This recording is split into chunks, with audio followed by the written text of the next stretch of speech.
की फरमाइश से सुनिए। कौन सी? मैंने हरी एक जैन साहब का। हाँ जी क्या मैंने हरी का भेष बनाया शाम। हेलो और अपने अपने स्थान में बैठिए। अब बैठिए प्लीज प्लीज बैठ जाओ। हम नाचने का नहीं है। बैठ जाओ।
दुनिया के बाजार में गम के जाने क्या क्या देख लिया, दुनिया के बाजार में गम के जाने क्या क्या देख लिया। किसी ने राम को गले लगाया, किसी ने राम को बेच दिया, दुनिया के बाजार में हमने जाने क्या क्या देख लिया।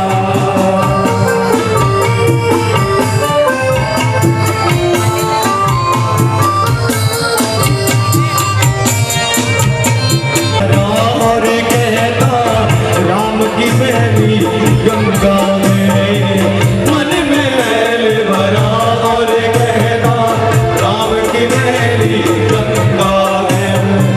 किसी ने मस्जिद ऊंची बना ली, किसी ने मंदिर ढेर किया, दुनिया के बाजार में हमने सारे क्या देख लिया। किसी ने राम को गले लगाया, किसी ने राम को बेच दिया, दुनिया के बाजार में हमने, दुनिया के बाजार में, दुनिया के बाजार। हमारे राजीव शर्मा जी को सम्मानित कर रहे हैं, जोरदार तालियों से इनका स्वागत करेंगे। यहाँ से कहते हैं बहुत सच्चे दरबार की। हम आशा करते हैं कि हर वर्ष की तरह ऐसे हमेशा ऐसे ही नए से नए कलाकारों से आपका ऐसे ही हम मनोरंजन करेंगे, भक्ति जागृत करेंगे आप लोगों के बीच। इन्होंने इतना बड़ा समय दिया पंडित पवन गोदियाल जी और उनकी बेटी कविता गोदियाल। मेरी आवाज सुन रही हो? कविता गोदियाल मेरी आवाज सुन रही है? ताली बजाइए। आओ जी। हमारे दीपक सैनी जी की धर्मपत्नी स्वागत कर रही है, क्योंकि ये युवा जागृति क्लब बहुत मेहनत करते हैं। जो आपको कथा सुनाएंगे, जो आज आपको कथा सुनाएंगे, तारा और रुक्मन की कथा। सामने रखो जी।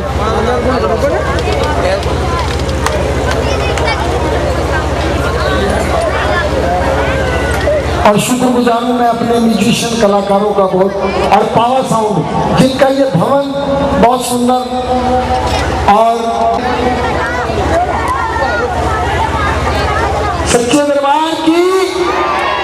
और एक मनोज जी राही जो गा कर गए हैं, वो यहाँ पर नहीं है, उनका मोमेंटो हमारे परवाना जी को दे दें, वो ले लेंगे। अच्छा, मेरे जो group Rajiv Sharma and party जिनकी बदौलत यहाँ पर गाया गया है, उनके लिए एक बार ताली बजा दीजिए। जो मेरा ग्रुप है, सीधे हाथ खड़े करके ताली बजाइए उनके लिए। करिए सच्चे दरबार की। और मनोज जी राही का गिफ्ट इनको दे दीजिए, परवाना जी को जो दे देंगे। पंडित जी को, हमारे पंडित जी जिन्होंने राजीव शर्मा एंड पार्टी को, पंडित जी के लिए ताली बजा दीजिए। और जाएगा कोई नहीं, तारा और रुक्मन की कथा सुनने से ही जागरण संपूर्ण होता है।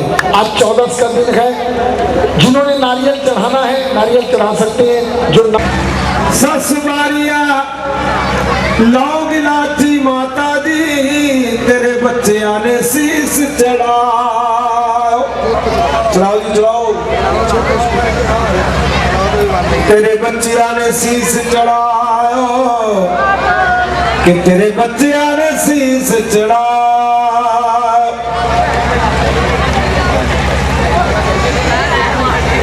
पाँव परक में शीश मिलाया, धरना लाया, हो रही जय जयकार, हे माँ तेरी हो रही जय जयकार।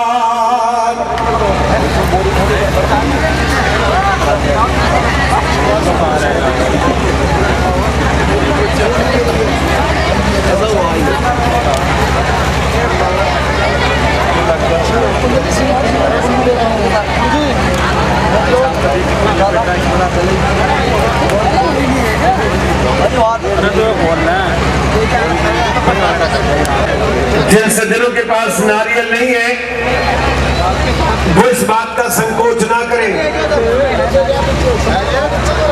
अगर वो इस समय माथा टेकना चाहते हैं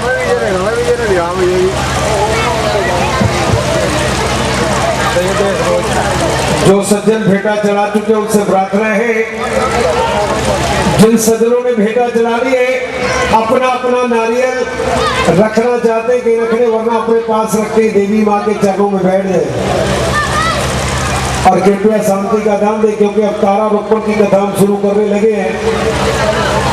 उसके उपरांत ना कहिएगा कि हमको समझ नहीं आया। बच्चा लोग, ए बच्चा लोग, ओ भैया कहाँ से उठो, उधर जाओ सामने, चलो भैया उधर जाओ सामने, चलो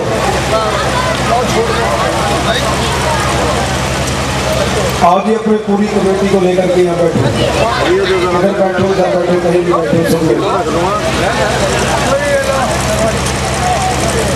सामान होना चाहिए।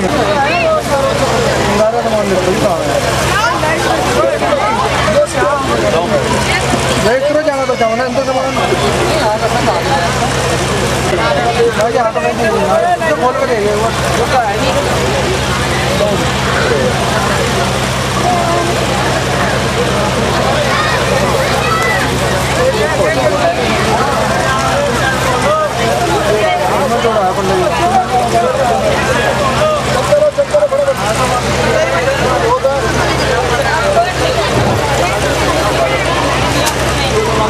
सभी लोग आराम से देवी माँ के चरणों में नारियल की भेंटा चढ़ा दें।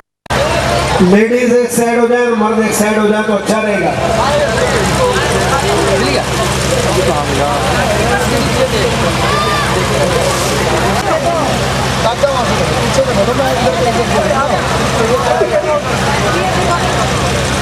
जा लिया, चलो सुबह को ले लियो। और जिन्होंने नारियल की भेंटा चढ़ा दी है, अपना नारियल लेकर के अपने अपने स्थान पर बैठ जाए तो बड़ी मेहरबानी होगी।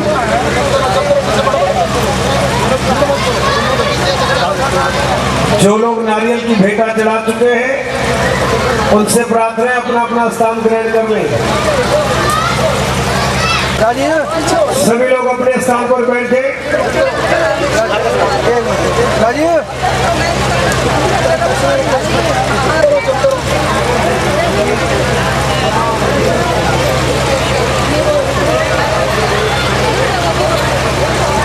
जो बच्चे नारियल वालों के साथ में खड़े उनसे उनको थोड़ा सा साइड में कर दें। छोटे बच्चों का इस समय कोई काम नहीं है। जो नारियल वालों के साथ में छोटे बच्चे खड़े हैं उनको साइड में कर दें।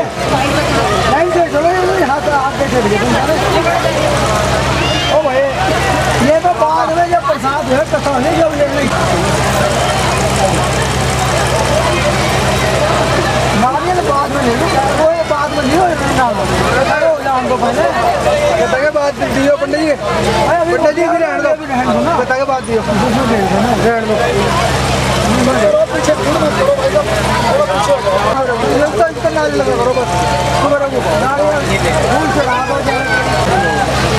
जो नारियल चढ़ा चुके हैं उनसे प्रार्थना अपने अपने स्थान पर बैठ जाएं।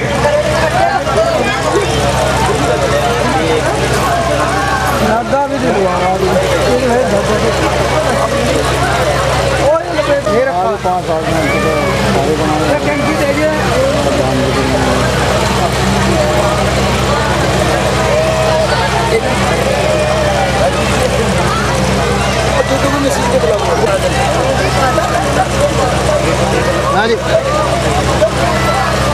एक मिनट जी, राजेश जी और रविंदर जैन साहब घर वाले को बुला, जैन साहब को।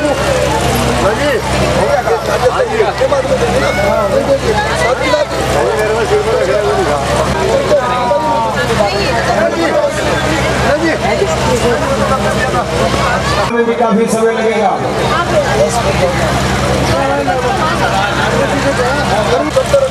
बड़े प्यार से देवी माँ के चरणों का ध्यान करें सभी लोग, अन्यथा फिर आप यही शिकायत करोगे। शराय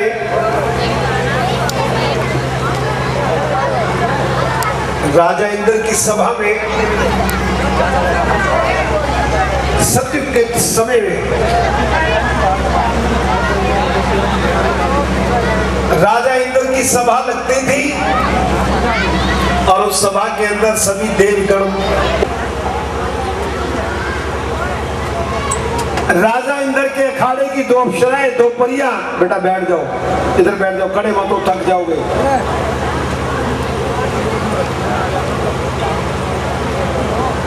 इंद्रदेव की सभा सजी है और नृत्य कला का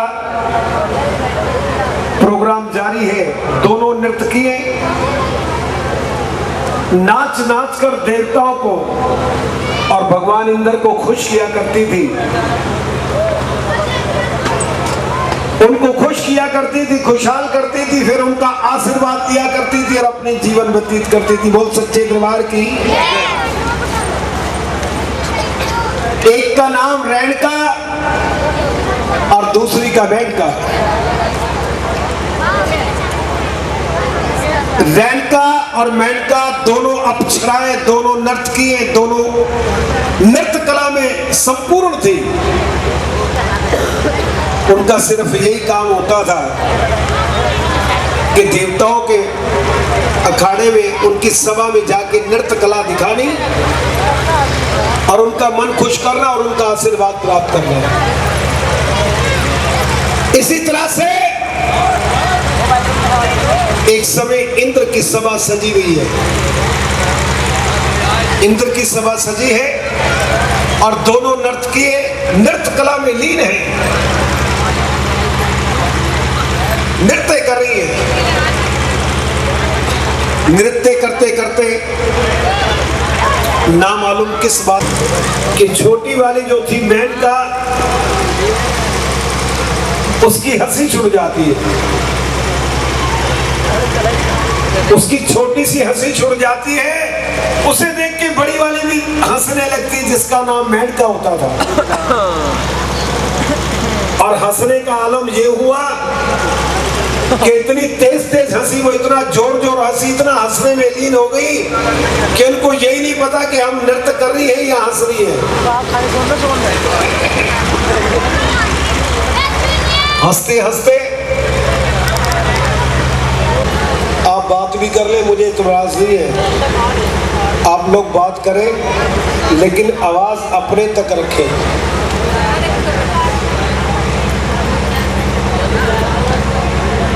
अगर मेरे तक आवाज आएगी मैं आपको टोक दूंगा, उसका कोई फायदा नहीं होगा। बहुत सच्चे दरबार की। क्योंकि राजीव जी ने 7 साल बाद में इसी जगह पर आया था एक बारी, और जो पिछला जागरण हुआ उसमें मेरे गुरुदेव के सपूत आए थे, नरेंद्र कुमार जी, जो आपको कथा सुना के गए थे। इस बारी फिर राजीव कुमार जी ने बोला, कहने के फिर रामपुर में जागरण है और इस बारी आपको आना पड़ेगा। मैंने कहा समय तो है नहीं मेरे पास। कहने के नहीं, इस बारी तो आपको आना ही पड़ेगा, मेरी इच्छा है कि एक बारी फिर आप जाए। होगी, वरना हर एक आदमी नहीं बैठ सकता। और भी नगर में, रामपुर में बहुत लोग हैं। जिस वक्त जागरण शुरू हुआ था तो बाहर तक लोग खड़े थे, लेकिन अब कहाँ है? आप देख लो, पीछे देख लो, देख लो। कोई कार्य नहीं है। और जो तुम्हारी परी वाली शक्ति है, उड़न शक्ति जो है तुम्हारी उड़ान भरने की, आज के बाद वो भी तुमसे वापस ले ली जाती है। बोल सच्चे दरबार की। कुछ लोग ये गलती कथा भागवत कीर्तन में भी करते, बैठ करके किसी बात पर भी हंसना शुरू कर देते हैं। लेकिन थोड़ा सोच समझ के चलना चाहिए। बड़ी मिलती खुशामदे करी, लेकिन नहीं, राजा इंद्र ने उनको माफी नहीं दी, उनको क्षमा नहीं किया। दोनों की उड़न शक्ति हर लेते हैं और इंद्र की सभा से उन्हें मृत्यु लोक में भेज देते हैं। देवलोक से मृत्यु लोक में जाओ, संसार के अंदर। आकाश से धरती पर भेज दिया। अब यहां धरती पर आने के बाद, संसार में आने के बाद इधर उधर घूमती फिर रही है, कोई ठिकाना तलाश कर रही है कि कोई ठिकाना मिल जाए जिससे कि हम अपना जीवन व्यतीत कर ले। बोल सच्चे दरबार की, सच्चे दरबार की। ये मेरी प्रार्थना समझे। और एक खाली भूमि नजर आई, जमीन नजर आई, वहां पर अपनी छोटी सी कुटिया बना ली, एक छोटा सा घर बना लिया और दोनों बहनें उसी में रहने लगी। रहते रहते कुछ समय गुजरा तो दोनों ने सलाह बनाई, बड़ी वाली जो कह रही थी रेणुका, अपनी बहन मेनका को समझाने लगी। क्या लगी मेनका, हम कितनी अच्छी जगह पर थे, देवलोक में थे, लेकिन हमारी छोटी सी गलती ने हमको यहाँ पर मृत्युलोक में भेज दिया। हम क्यों ना कोई ऐसा यत्न बनाए, क्यों ना कोई ऐसी युक्ति लड़ाए कि जिससे हो सकता है कि देवता लोग फिर हम लोगों को वापस बुला ले। बोल सच्चे दरबार की। तो छोटी बहन कहने लगी करना क्या होगा। कहने लगी देखो, सारे सृष्टि की मालिक, सारे संसार की मालिक देवी माँ है, जिसने पूरी दुनिया को रचाया है, और देवी देवता भी उन्हीं का कहना मानते हैं, सब उन्हीं के बस में है। हमको इस कुटिया के अंदर देवी माँ की एक छोटी सी तस्वीर, एक प्रतिमा बना लेनी चाहिए और सुबह शाम देवी माँ के चरणों में फरियाद करनी चाहिए। हो सकता है कि देवी माँ हम पर तरस खाए और हम पर आशीर्वाद की छत्र छाया रखे और देवताओं को हुक्म दे कि उन दोनों को वापस बुला लो। ये बात छोटी के दिमाग में भी बैठ गई। अब अपना छोटा मोटा गुजारे लायक काम करती थी और सुबह और शाम को दोनों बहनें सुबह देवी माँ की पूजा अर्चना प्रार्थना करती थी और शाम की संध्या करती थी। इसी तरह से जीवन बती के अंदर जल की तरफ देखते तक नहीं, सुबह से शाम तक उस व्रत को रख लेती है कुछ। और जिन्होंने ये व्रत रखा होगा उनको मालूम है, शाम की संध्या के बाद वो व्रत खोला जाता है।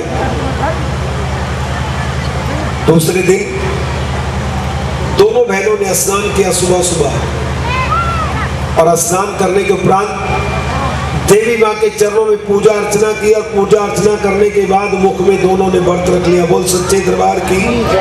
अपना समय बचाने के लिए अब धीरे धीरे धीरे धीरे दिन का समय व्यतीत हो रहा है, दिन का समय व्यतीत हो रहा है। दोनों ने खुशी खुशी व्रत रख लिया। तो जब तीसरा पैर आया, समय का तीसरा पैर,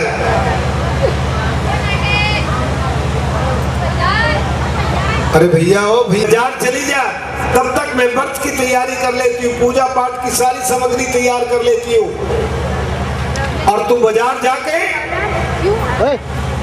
थोड़ा सा फल फ्रूट खरीद करके ले आ, फलहार खरीद के ले आ, ये पैसे मेरे ले जा। बड़ी बहन ने अपने पैसे पल्ले से खोल करके उसके हाथ में दिए। कह लगे ये मेरे पैसों का भी फलहार खरीद करके ले आना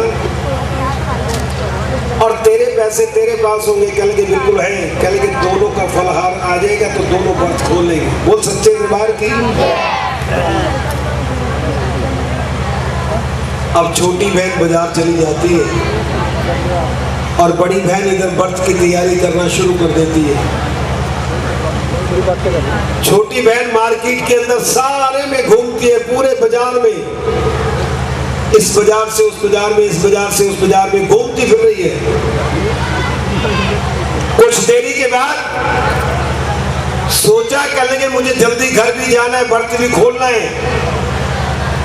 तो बड़ी बहन ने जो पैसे दिए थे उनका फलहार खरीदा और अपनी झोली में रख लिया, अपनी पल्लू में रख लिया। अपने पैसे नहीं खर्चे,